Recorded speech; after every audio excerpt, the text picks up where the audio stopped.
Daniel was a man of logic and science. He didn't believe in ghosts, ghouls, or any of those spooky stories people tell around a campfire. So when he bought his new house, a modern, quiet place, he was just proud of his investment. It felt like a fresh start, a clean slate. But a fresh start can sometimes uncover very old secrets. On his third week, the strange things started. Every single night at exactly 3:03 a.m., he'd hear it. A dragging sound like something heavy being pulled across the floor right above his bedroom. The problem was, there was no floor above his bedroom, just the roof. He tried to rationalize it, pipes, the house settling, maybe an animal. But the sound was too consistent, too deliberate.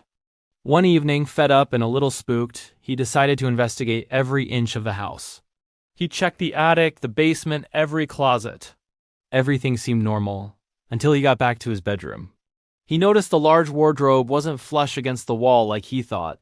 It could be moved. Pushing with all his might, he slid it to the side. And there it was. A small, narrow wooden door.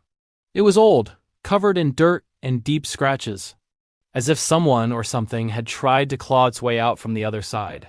His logical mind screamed at him to leave it alone, but curiosity is a powerful thing. He reached for the rusty handle, hesitated for a second, then pulled it open.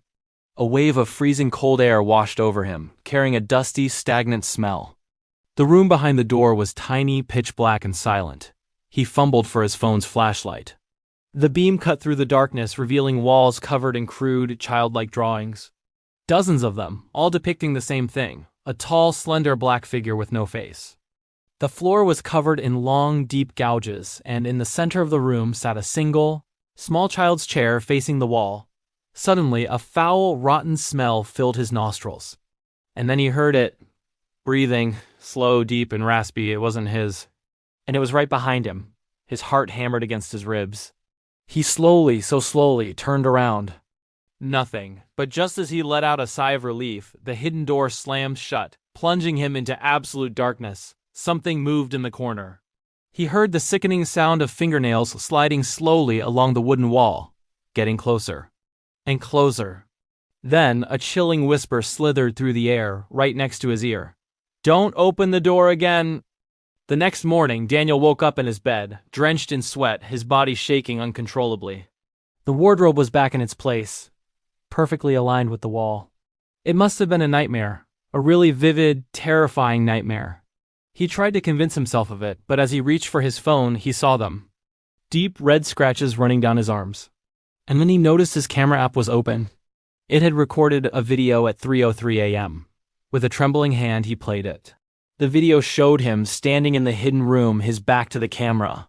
He was smiling, a wide, unnatural smile, while staring at the wall and whispering the same words over and over again. "He's still here."